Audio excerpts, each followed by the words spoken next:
Assalamualaikum warahmatullahi wabarakatuh. Alhamdulillahi rabbil alamin. Wabihi nasta'inu ala umurid dunya waddin. Assalatu wassalamu ala sayyidina Muhammadin sallallahu alaihi wa ala alihi wa ashabihi wa man tabi'ahum bi ihsanin ila yaumiddin. Amma ba'du.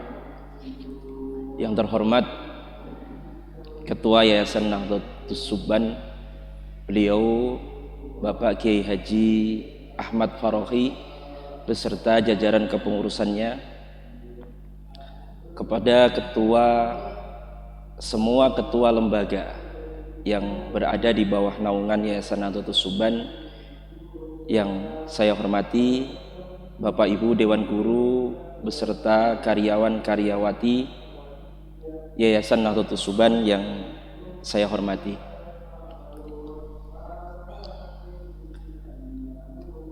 Sebelumnya mari kita mengiring doa surat Al-Fatihah. Kita tujukan pertama kepada junjungan kita Nabi Agung Muhammad Rasulullah sallallahu alaihi wasallam. Yang kedua kita tujukan kepada para masyayikh kita, guru-guru kita, kiai-kiai kita.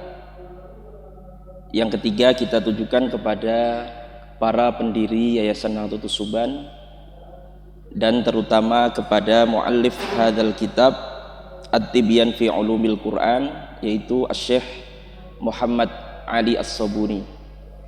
Lahumul Fatihah. A'udzu billahi minasyaitonir rajim. Bismillahirrahmanirrahim. Alhamdulillahi rabbil alamin, arrahmanir rahim, maliki yaumiddin. Iyyaka na'budu wa iyyaka nasta'in. Ihdinas siratal mustaqim, siratal ladzina an'amta 'alaihim ghairil maghdubi 'alaihim waladdallin.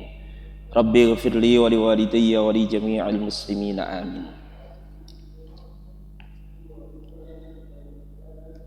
Baik, saya di sini akan menyampaikan Al-Faslu As-Salisu, ya. Hikmah Nuzulul Quran Mufarraqan. Jadi saya di sini akan menyampaikan hikmah Al-Quran diturunkan secara bertahap, ya. Jadi bulan Ramadan ini, ya, itu juga disebut dengan bulan Al-Quran atau Syahrul Quran. Kenapa? Karena di bulan Ramadan ini Al-Quran diturunkan oleh Allah Subhanahu wa ta'ala. Syarrafallahu hadhil ummata Muhammadiyah. Jadi Allah memuliakan umat Muhammad ini, fa'anzala 'alaiha kitabahu al-mu'jiz, dengan menurunkan kitab yang paling terakhir dari kitab-kitab samawi, bahkan kitab yang paling mulia di antara kitab-kitab samawi yang berupa Al-Quranul Karim. Ya.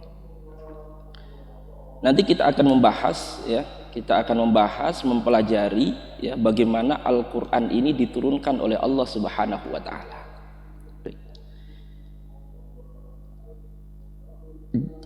Al-Quranul Karim ini diturunkan dua kali, ya. Turun yang pertama, ya, min lauhil mahfud ila sama'id dunya jumlatan wahidatan fi lailatul qadr, ya. Jadi Al-Quran diturunkan di fase yang pertama itu adalah dari lauhil mahfud ke langit dunia. Dalam satu jumlah Al-Quran, satu gelondong Al-Quran itu diturunkan langsung oleh Allah Subhanahu wa ta'ala, jumlatan wahidatan, ya. Jadi diturun yang pertama ini Allah menurunkan Al-Quran fi jumlatin wahidatin. Al-Quran yang satu gelondong itu dari 1 sampai 30 diturunkan secara bersamaan, ya. Min lauhil mahfud, dari tempat yang namanya lauhil mahfud, ke tempat yang namanya Baitul Izzah yang ada di langit dunia. Ya. Dan itu waktunya fi Lailatul Qadar. Ya, di malam Lailatul Qadar. Itu turunnya Al-Qur'an pertama kali. Kemudian turunnya Al-Qur'an yang kedua, yaitu minas sama'id dunya ilal ard mufarraqan fi muddati salasi wa ishrina sanatan. Ya. Al-Quran diturunkan dari tempat yang namanya Baitul Izzah, ya, yang ada di langit dunia itu kepada Nabi Muhammad Sallallahu Alaihi Wasallam, ya, tepatnya tanggal 17 Ramadan, ya, tanggal 17 Ramadan atau tahun 610 Masehi. 610 Masehi diturunkan kepada Nabi Muhammad mufarraqan ay munajjaman, secara berangsur-angsur, ya. Fi muddati salasi wa isrina sanatan, ya, secara berangsur-angsur dan dalam waktu yang lama, sekitar 23 tahun. Ini turunnya Al-Qur'an yang kedua. Jadi yang pertama itu Al-Quran diturunkan oleh Allah Subhanahu wa ta'ala min lauhil mahfud ila baitil izzah fi sama'id dunya jumlatan wahidatan, dari lauhil mahfud ke tempat yang namanya Baitul Izzah yang ada di langit dunia dalam jumlah yang satu. Jadi Al-Quran diturunkan sekaligus, ya, itu turunnya Al-Quran yang pertama. Kemudian turunnya Al-Quran yang kedua, yaitu minas sama'id dunya ilal ard ay ila Rasulillah sallallahu alaihi wasallam mufarraqan ay munajjaman, ya, diturunkan dari langit dunia kepada Sayyidina Muhammadin sallallahu alaihi wasallam secara berangsur-angsur, ya, dan waktunya lama, 23 tahun. Baik. Sekarang kita akan membahas tentang turunnya Al-Quran yang pertama kali, yaitu dari Lauhil Mahfud ke Baitul Izzah yang ada di langit dunia. Faqad kana fi lailatin mubarakatin min layalid dahri hiya Lailatul Qadri unzila fihi al-Qur'anu kamilan ila Baitil Izzah fi sama'id dunya, ya. Jadi Al-Quran pertama kali diturunkan itu di malam Lailatul Qadar, ya, di malam yang diberkahi, yaitu malam Lailatul Qadar. Di situ Al-Quran diturunkan kamilan, semuanya secara utuh sempurna. Al-Quran diturunkan berbarengan, ya. Ila Baitil Izzah fi sama'id dunya, ya, ke tempat yang namanya Baitul Izzah yang ada di langit dunia, ya. Nah, wa yadullu alaihi iddatu nususin, dan dalil-dalil yang menunjukkan tentang turunnya Al-Quran, ya, pertama itu banyak, ya, yaitu seperti firman Allah di dalam surat Ad-Dukhan, ya, ayat 3, inna anzalnahu fi lailatin mubarakatin inna kunna munzirin. Sungguhnya aku telah menurunkan, atau kami telah menurunkan Al-Quran fi lailatin mubarakatin, di malam yang diberkahi, yaitu malam Lailatul Qadar. Itu dalil pertama yang menunjukkan diturunnya Al-Quran pertama kali. Kemudian dalil yang kedua yang menunjukkan Al-Quran diturunkan pertama kali, yaitu surat Al-Qadar, ya, ayat 1. Inna anzalnahu fi lailatul qadr. Dalil itu menunjukkan bahwa Al-Quran itu diturunkan pertama kali. Kemudian yang ketiga, ya, yang menunjukkan bahwa Al-Quran itu diturunkan di fase yang pertama, yaitu syahrul Ramadan alladzi unzila fihi al-Qur'anu hudal linnasi wa bayyinatin minal huda wal furqan. Jadi ketiga dalil ini menunjukkan turunnya Al-Quran yang pertama, yaitu min lauhil mahfud ila baitil izzah fi sama'id dunya, dari tempat yang namanya lauhil mahfud ke tempat yang namanya baitul izzah yang ada di langit dunia, jumlatan wahidatan. Satu Al-Qur'an diturunkan langsung oleh Allah Subhanahu wa taala. Faqad dalat hadhil ayat as-salas ala anna al-Qur'ana unzila fi lailatin wahidah. Ya. Ketiga ayat tadi, ya, ayat Al-Qur'an tadi menunjukkan bahwa Al-Qur'an itu diturunkan di malam yang satu. Artinya satu malam diturunkan langsung. Tusofu bi annaha mubarakatun. Ya, malam itu disifati dengan malam yang diberkahi. Wa tusamma Lailatul Qadar, yang disebut dengan malam Lailatul Qadar. Wa hiya min layali syahri Ramadan, dan malam Lailatul Qadar itu malam, salah satu malam yang ada di bulan suci Ramadan. Wa yata'ayyanu ayyakuna hadzal nuzul huwa an-nuzul awal, ya, ila baitil izzah fi sama'id dunya. Dan ini jelas, ya, bahwa ketiga dalil itu menunjukkan bahwa Al-Qur'an diturunkan pertama kali. Li'annahu law urida bihi an-nuzul as-sani, kalau seandainya yang dimaksud dari ketiga dalil tersebut itu turunnya Al-Qur'an yang kedua, ya, yaitu dari sama'id dunya ila Rasulillah sallallahu alaihi wasallam biwasitati Jibril alaihi salam, ya, lama sahha ayyakuna fi lailatin wahidatin. Bagaimana mungkin itu diturunkan di satu malam? Wa fi syahrin wahidatin, ya, wa fi syahrin wahidin, dan di bulan yang satu, yaitu di bulan Ramadan. Li'annal Qur'an innama nazala fi muddatin tawilatin. Padahal Al-Qur'an ketika diturunkan kepada Nabi Muhammad sallallahu alaihi wasallam itu waktunya lama. Ya. Hiya muddatul bi'sah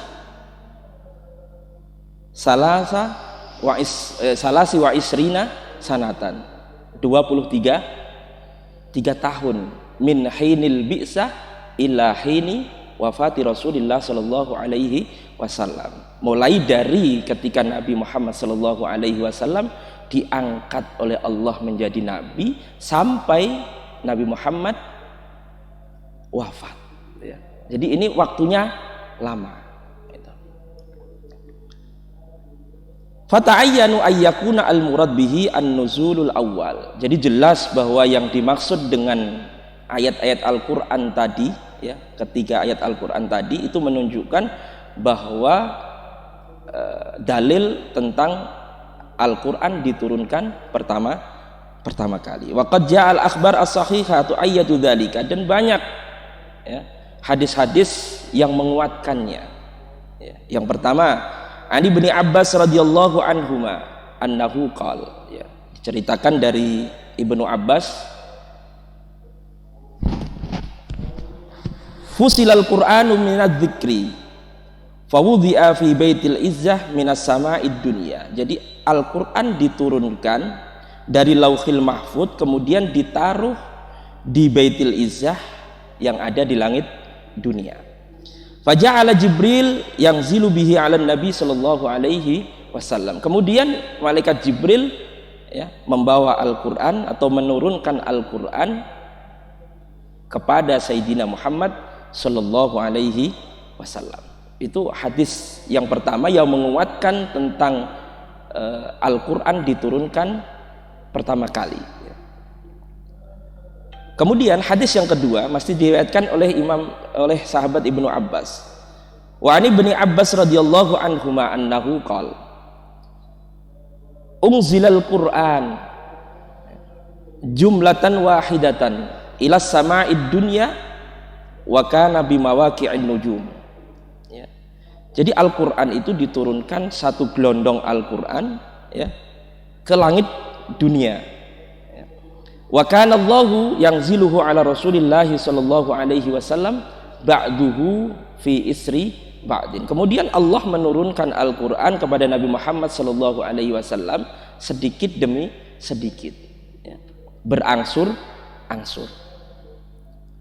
Kemudian ada hadis lagi yang menguatkan waruya Ali bin Abbas, lagi-lagi dari sahabat Ibnu Abbas radhiyallahu anhu annahu qala unzilal Qur'an fi lailatul qadri fi syahri ramadhana ila sama'id dunya jumlatan wahidatan.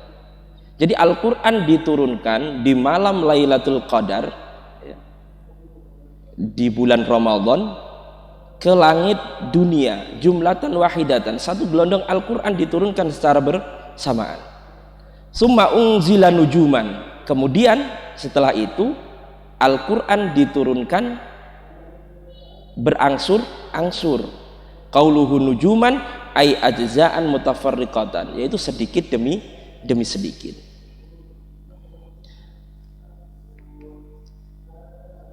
Fahadhihi riwayah as-salas rawaha as-Suyuti fi kitabihi al-Itqan fi ulumil Quran. Jadi ketiga hadis tadi itu, ya, itu diriwayatkan oleh Imam Suyuti, ya, di dalam kitabnya al-Itqan fi ulumil Quran. Wa bayyana annaha kulluha sahihah, dan beliau menjelaskan bahwa hadis-hadis tadi adalah hadis yang sahih.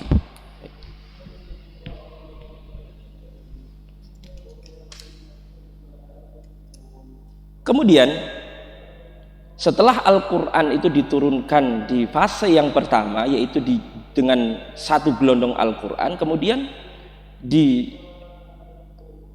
turunnya Al-Quran yang kedua, ya, at-tanzilu as-sani, ya, turunnya Al-Quran yang kedua, faqad kana minas sama'id dunya ala qalbin Nabi sallallahu alaihi wasallam munajjaman, yaitu diturunkan kepada Nabi Muhammad secara berangsur-angsur, ya, biwasitati Jibril alaihi salam, lantaran malaikat Jibril alaihi salam, munajjaman ay mufarraqan, secara berangsur-angsur, fi muddati salasi wa isrina sanatan, ya, di dalam waktu 23 tahun. Wa hiya min hinil bi'sah ila hini wafatihi Rasulillah sholawatullahi wasalamuhu alaihi, yaitu semenjak Nabi Muhammad sallallahu alaihi wasallam diutus menjadi nabi sampai Nabi Muhammad wafat.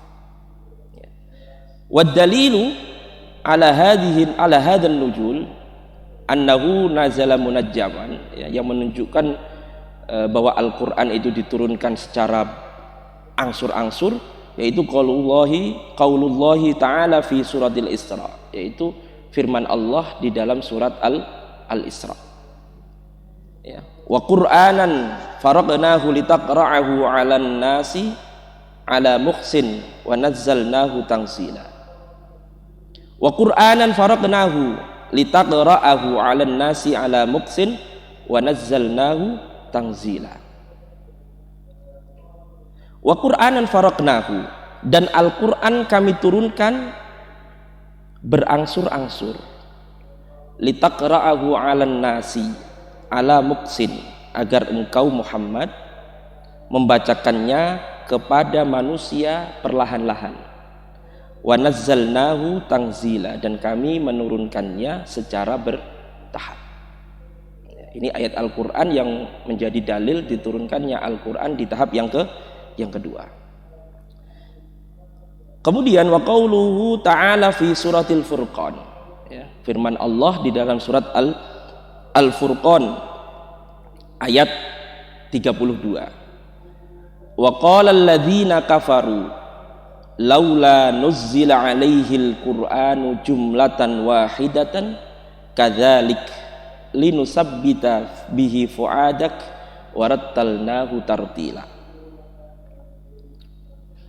Wa qala alladziina kafaru, dan orang-orang kafir berkata, laula nuzzila 'alaihil qur'anu jumlatan wahidatan, mengapa Al-Qur'an itu tidak diturunkan kepadanya sekaligus, ya.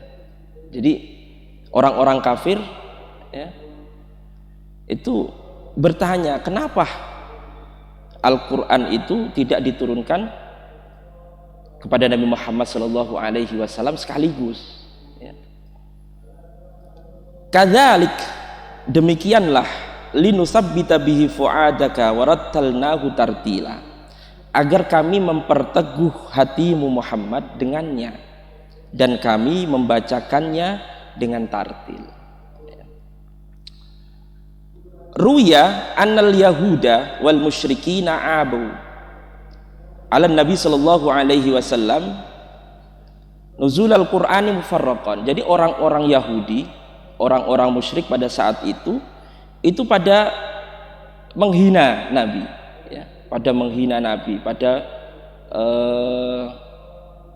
menjelekkan Nabi, ya, dengan turunnya Al-Quran secara berangsur-angsur.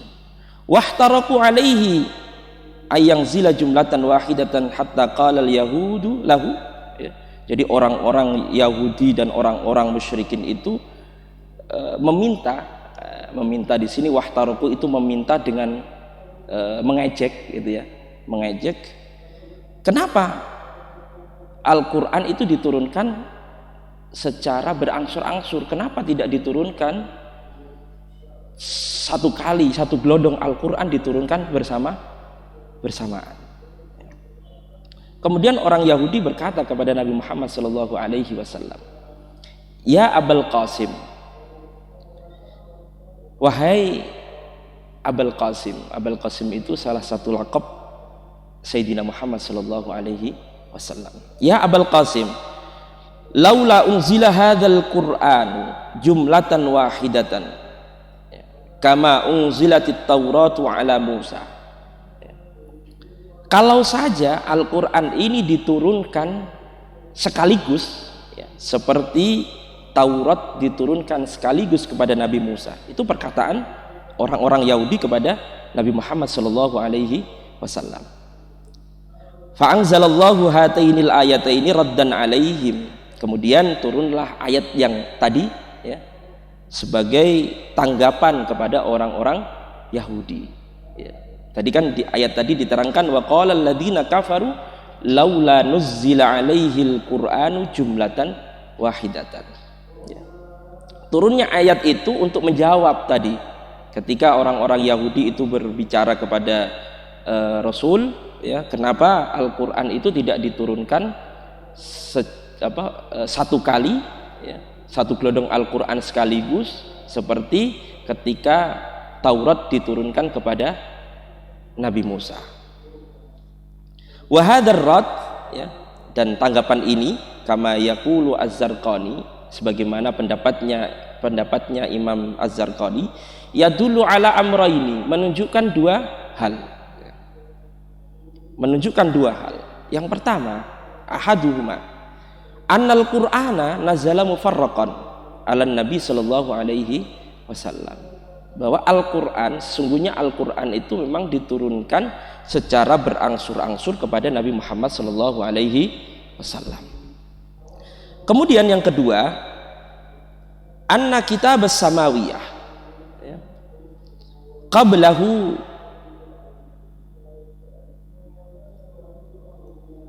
anna kitab as-samawiyah qablahu nazalat jumlatan. Jadi kitab-kitab samawi sebelum Al-Qur'an itu diturunkan sekaligus, ya. Kitab Taurat, ya, diturunkan sekaligus. Kemudian kitab Injil diturunkan sekaligus. Kitab Zabur juga diturunkan sekaligus.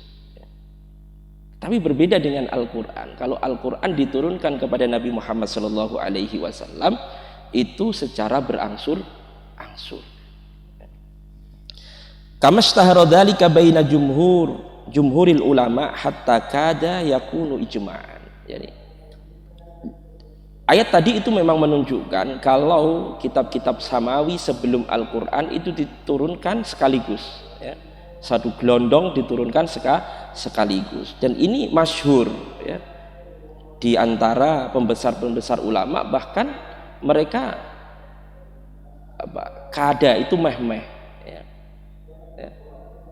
Yakunu ijma'an, meh sepakat, ya, hampir sepakat. Jadi jumhurul ulama itu hampir sepakat kalau kitab-kitab samawi sebelum Al-Quran itu diturunkan sekaligus, jumlatan wahidatan. Jadi satu kitab diturunkan langsung oleh Allah Subhanahu wa ta'ala.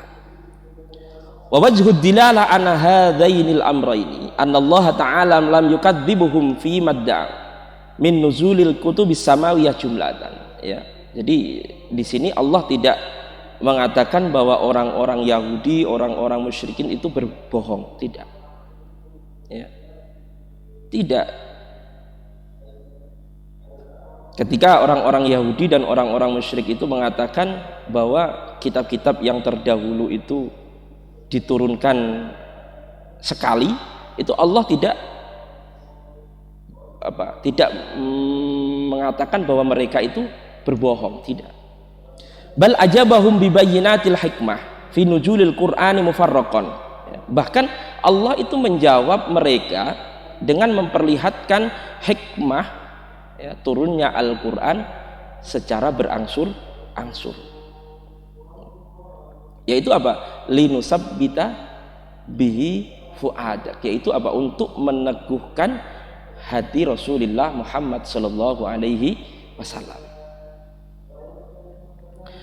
Walau kana nuzulul kutubis samawiyah, kalau seandainya, ya, kitab-kitab samawiyah itu diturunkan mufarraqan, ya, kitab-kitab yang sebelum Al-Qur'an itu diturunkan secara berangsur-angsur seperti Al-Qur'an, laradda alaihim bitakdzib, maka Allah itu akan menanggapinya bahwa orang-orang Yahudi itu berbohong. Ya. Orang-orang Yahudi sedang berbohong kalau mengatakan bahwa kitab-kitab samawi sebelum Al-Qur'an itu diturunkan, ya, diturunkan secara bersamaan, fi jumlatin wahidatin. Jadi satu kitab diturunkan secara bersama. Allah tidak mengatakan mereka itu berbohong, ya. Tidak berbohong, itu menjadi dalil bahwa perkataan mereka benar, bahwa kitab-kitab sebelum kitab Al-Quran, ya, itu memang diturunkan fi jumlatin wahidah, satu gelondong kitab diturunkan secara bersama-sama. Sekarang kita akan membahas kenapa sih Al-Quran itu diturunkan secara berangsur-angsur. Hikmahnya apa? Hikmatun nuzulil Qur'ani munajjaman, ya. Jadi apa sih hikmahnya, ya, Al-Quran itu diturunkan secara berangsur-angsur? Kenapa tidak diturunkan secara bersamaan seperti kitab-kitab yang terdahulu? La nuzulul Qur'anil Karim munajjaman ay mufarraqan hikamun jalilatun. Jadi Al-Quran diturunkan secara berangsur-angsur, itu ada hikmah yang mulia, wa asrarun adidatun, dan ada banyak rahasia. Arrafahal alimun, yang mengerti itu adalah orang-orang yang alim, orang-orang yang pintar. Wa ghafala anhal jahilun, dan orang-orang yang bodoh ya tidak tahu apa sih hikmahnya kenapa Al-Quran itu diturunkan secara berangsur-angsur. Wa nastati'u an nuzmilaha fi ma ya'ti wa hiya. Nah, ini Kiai Musannaf ingin menjelaskan secara global, ya, tentang hikmah kenapa Al-Qur'an itu diturunkan secara berangsur-angsur. Yang pertama, ya, awalan tasbitu qalbin Nabi sallallahu alaihi wasallam amama adzal musyrikin. Ya, yang pertama itu untuk meneguhkan hati Rasulullah Muhammad sallallahu alaihi wasallam, ya, ketika dihina, dijelekkan, dianggap berbohong oleh orang-orang musyrik, ya. Seperti ayat tadi, wa kadzalika linusabbita bihi fuadak wa rattalnahu tartila, untuk meneguhkan hati Sayyidina Muhammad sallallahu alaihi wasallam. Wa kanat at-taslimatu taratan an tariqi qasasil anbiya wal mursalin. Jadi ketika ada musyrikin ya, itu sudah sangat keterlaluan ya, maka Allah akan menurunkan ayat ya, termasuk ayat-ayat yang mengisahkan para nabi, para rasul yang terdahulu. Liyaqtadi bihim fi sabrihim wa jihadihim, supaya Nabi Muhammad sallallahu alaihi wasallam itu bisa menganut mereka ya, untuk bersabar. Seperti contohnya walaqad kudzibat rusulun min qablika fasabaru ala ma kudzibu ila akhiril ayah. Jadi walaqad kudziba rusulun min qablika fasabaru ala ma kudzibu. Jadi rasul-rasul sebelum kamu itu juga dianggap berdusta, tetapi mereka bersabar di atas anggapan mereka dusta, ala ma kudzibu. Jadi nabi atau rasul-rasul terdahulu itu juga dianggap berdusta seperti Nabi Muhammad sallallahu alaihi wasallam, tetapi mereka tetap bersabar. Kemudian ayat yang kedua, fasbir kama sabara ulul azmi minar rusuli. Bersabarlah seperti sabarnya rasul-rasul ulul azmi. Kemudian Allah juga berfirman untuk meneguhkan hati Sayyidina Muhammad sallallahu alaihi wasallam di dalam surat At-Tur ayat 48. Wasbir li hukmi rabbika fa innaka bi'ayunina. Jadi sabar gitu. Walaupun orang-orang musyrik, orang-orang Yahudi menganggap bahwa Rasulullah itu seseorang yang berdusta, ya kan? Seseorang yang berbohong, ya kan? Tetapi disuruh oleh Allah untuk bersabar. Nah, itu hikmah yang pertama, yaitu untuk meneguhkan hati Sayyidina Muhammad sallallahu alaihi wasallam. Kemudian hikmah yang kedua, hiya at-talattuf bin Nabi sallallahu alaihi wasallam inda nuzulil wahyi. Kita tahu bersama bahwa ketika Nabi Muhammad sallallahu alaihi wasallam itu menerima wahyu, itu sangat berat. Ya. Jadi ketika menerima wahyu itu sangat berat. Ya. Makanya kenapa Al-Quran itu diturunkan secara berangsur-angsur, at-talattuf. Ya. Itu bukti sayangnya Allah kepada Nabi Muhammad sallallahu alaihi wasallam. Ya. Jadi ketika Nabi itu menerima wahyu itu sangat berat, ya, sangat berat. Bahkan ketika Al-Quran itu diturunkan ke gunung, ya, di atas gunung, ya, Al-Quran diturunkan di atas gunung, maka apa? Gunung itu akan tunduk dan akan terpecah belah. Ya. Al-Quran itu akan tunduk dan terpecah belah. Ya. Lau anzalna hadzal Qur'ana ala jabalin la ra'aitahu khashi'am mutasaddian min khasyatillah. Ya.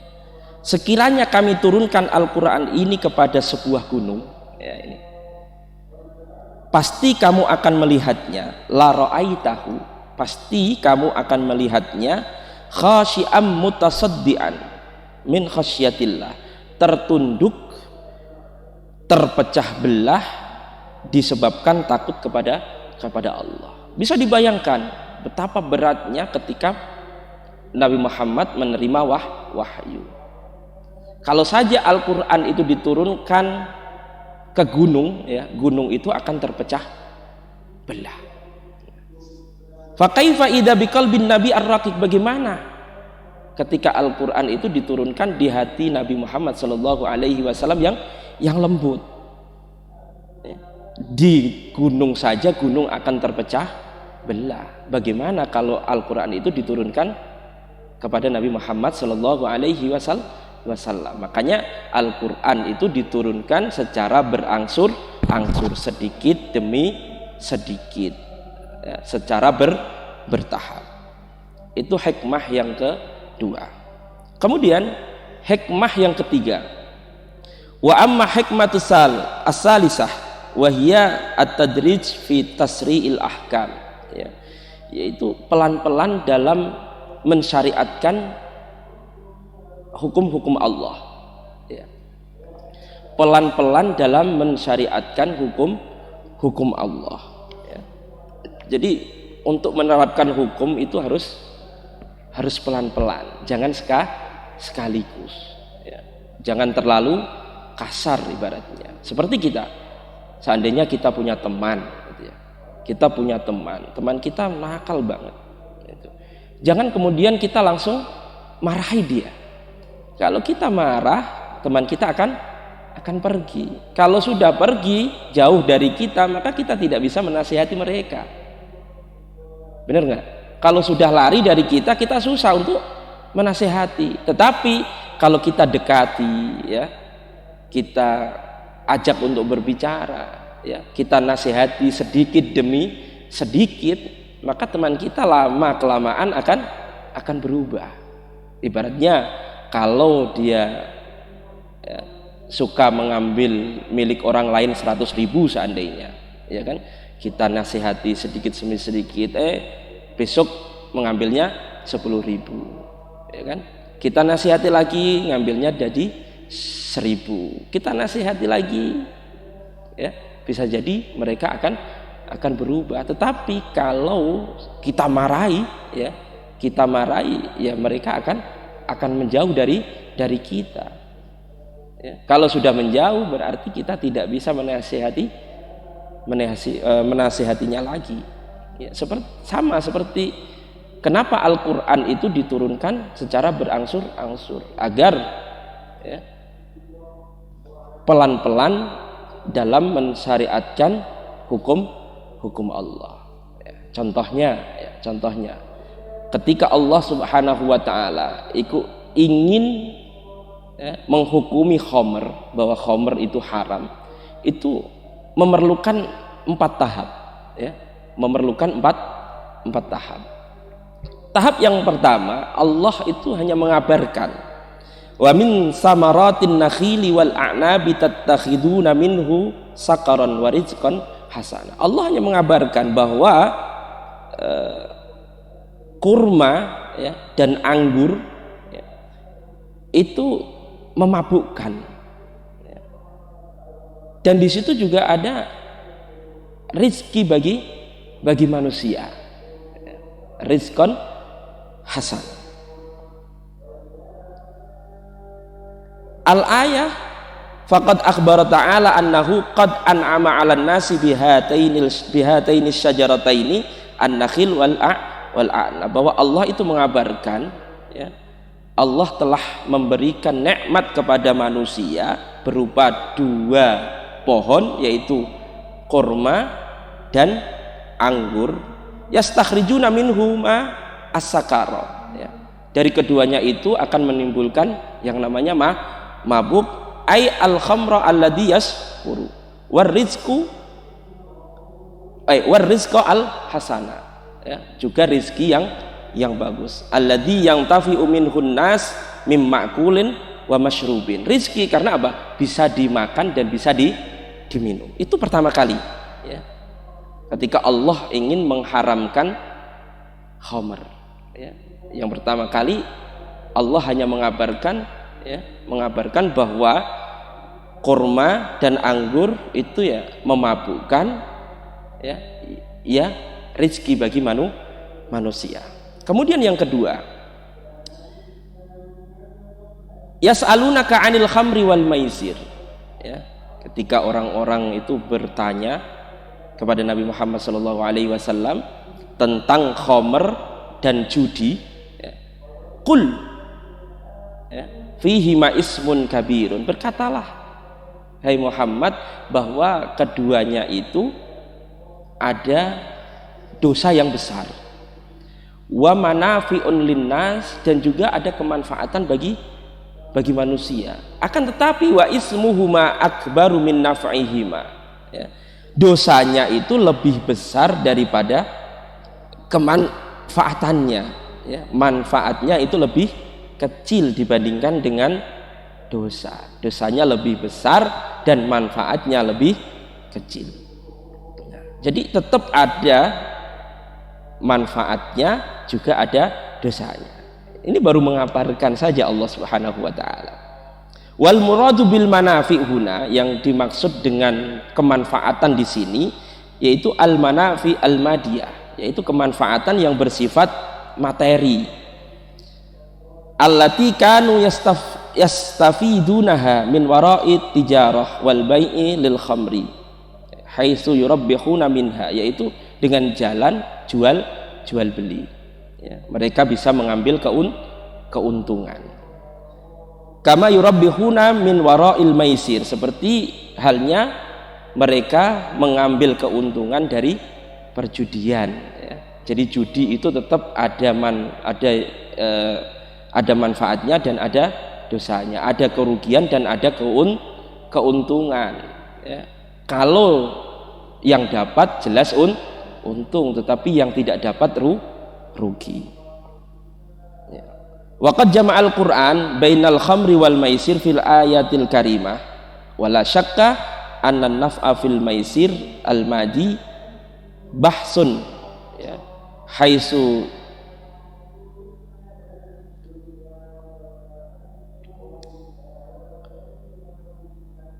jadi kenapa Al-Quran itu mengumpulkan di antara keduanya, al-khamr dan al-maisir, ya, khamr dan judi, karena memang di situ ada sisi manfaatnya dan juga ada dosa yang besar. Qala al-alama al-Qurtubi fi tafsirihi inda tafsiri hadhil ayat. Kemudian al-alama al-Qurtubi, ya, itu berpendapat di dalam tafsirnya, wa manafi'un linnas, ya, ketika menafsiri wa manafi'un linnas, amma fil khamri farabahut tijarah, ya. Jadi di dalam khamr itu keuntungannya apa? Keuntungan di dalam dagang, bisa mengambil keuntungan. Fa innahum kanu yajlibunaha minas sam birukhasin, mereka itu membeli khamr dari daerah Syam dengan harga yang murah. Fabayyi'unaha fil hijaji birabhin, kemudian mereka menjual khamr itu di tanah Hijaz dengan harga yang mahal. Nah, ini keuntungannya di situ. Keuntungannya di situ, ya. Jadi Allah mengabarkan bahwa, ya, di dalam khamr dan judi itu ada dosa yang besar dan juga ada kemanfaatan, ya. Kemudian selanjutnya, ya, ini mau mengharamkan khamr, ya. Ya ayyuhalladzina amanu la taqrabus sholata wa antum sukara hatta ta'lamuna ma taqulun. Jadi Allah itu mengharamkan Al-Quran di waktu-waktu tertentu, di keadaan-keadaan tertentu, ya. Di keadaan tertentu yang di sini diterangkan ketika sholat, ya. Ketika sholat tidak boleh dalam keadaan mabuk, ya. Tidak boleh dalam keadaan mabuk ketika sholat. Faqad haramallahu alaihim al-khamra waqtas sholati faqad. Jadi Allah mengharamkan ketika sholat saja, tidak boleh minum khamr, ya. Tidak boleh sholat dalam keadaan mabuk, ya. Hatta yasku an sakarihim, ya, sampai mereka itu sembuh dari mabuknya, ya. Kalau masih mabuk jangan sholat, itu ditunggu sampai sembuh, ya. Ayat ini ya itu bermula ya, asbabun nuzulnya itu waqad ruya fi sababi nuzuli hadhil ayah ya. Anna Abdurrahman bin Auf, sahabat Abdurrahman bin Auf pada saat itu ya, sana'a walimah fada'a ilaiha ba'du sahabah. Jadi sahabat Abdurrahman bin Auf itu mengadakan walimah, mengadakan ya pesta gitulah ya, walimah. Beliau itu mengundang sebagian sahabat.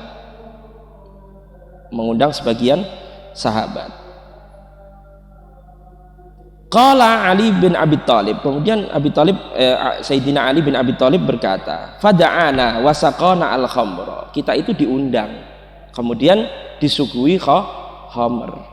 Ya kita minum khamr itu. Fa ukhidat al-khamra minna wa hadarat as-salatu faqaddimuni li usalli bihim imaman. Ya, kemudian waktu sholat datang, lalu Sayyidina Ali bin Abi Thalib diminta untuk menjadi imam. Padahal pada saat itu baru saja meminum khamr, sedang mabuk, tetapi disuruh untuk minum khamr. Ini sebelum khamr diharamkan.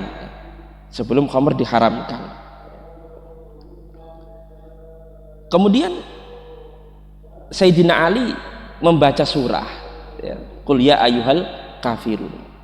Sayyidina Ali membacanya seperti ini, Qul ya ayyuhal kafirun a'budu ma ta'budun wa nahnu na'budu ma abattum. Ini kan tidak sesuai dengan yang ada di Al-Quran. Kalau sesuai yang ada di Al-Quran apa? Qul ya ayyuhal kafirun la a'budu ma ta'budun wa la antum abidu nama a'budu. Tapi karena Sayyidina Ali itu dalam keadaan baru saja meminum khamr, maka beliau membaca surat Al-Kafirun berbeda. Qul ya ayyuhal kafirun a'budu ma ta'budun wa nahnu na'budu ma abattum ila akhir. Jadi tidak sesuai gitu. Kemudian turunlah ayat tadi ya, ya ayyuhalladzina amanu la taqrabus sholata wa antum sukara. Jangan sampai kamu melakukan sholat ketika kamu dalam keadaan mabuk. Karena kalau mabuk itu orang tidak tahu apa yang dia ucapkan karena dia tidak sadar, ya kan? Dia tidak di bawah kendali. Kemudian yang terakhir, yang keempat, ketika Allah kepingin mengharamkan khamr. Wahia al-marhalah al-akhirah karena at-tahrim al-kulli, yaitu mengharamkan keseluruhan. Ya, kalau khamr itu haram. Khamr itu haram di setiap waktu, di setiap saat.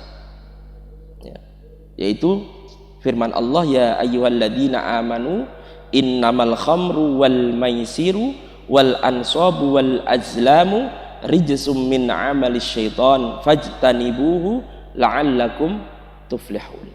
Jadi ayat ini menerangkan ketika Allah Subhanahu wa taala itu mengharamkan khamr secara keseluruhan. Jadi ada 4 fase tadi ya, hanya untuk mengharamkan khamr, karena memang pada saat itu khamr itu sangat membudaya di kalangan orang-orang Arab pada saat itu ya. Jadi memerlukan 4 tahap. Yang pertama tadi dikabarkan bahwa kurma dan anggur itu kadang memabukkan, juga ada rezekinya. Kemudian yang kedua, khamr dan perjudian itu ada dosa besar dan ada kemanfaatan bagi manusia. Kemudian yang ketiga tadi, jadi diharamkan di keadaan-keadaan tertentu, yaitu ketika sholat. Kemudian yang keempat, baru Allah Subhanahu wa taala mengharamkan secara total. Nah ini. Jadi hikmah diturunkannya Al-Qur'anul Karim secara mufarraqan ya kepada Nabi Muhammad sallallahu alaihi wasallam. Yang pertama adalah liyusabbita bihi fuadak, yaitu untuk meneguhkan hati Sayyidina Muhammad sallallahu alaihi wasallam. Kemudian yang kedua, at-talattuf bin Nabi sallallahu alaihi wasallam inda nuzulil wahyi ya. Rasa kasih sayangnya Allah kepada Nabi Muhammad ya ketika ketika menerima wahyu. Kemudian yang ketiga, at-tadarruj fi tasri'il ahkamis samawiyah, yaitu pelan-pelan dalam mensyariatkan syariat atau hukum-hukum agama.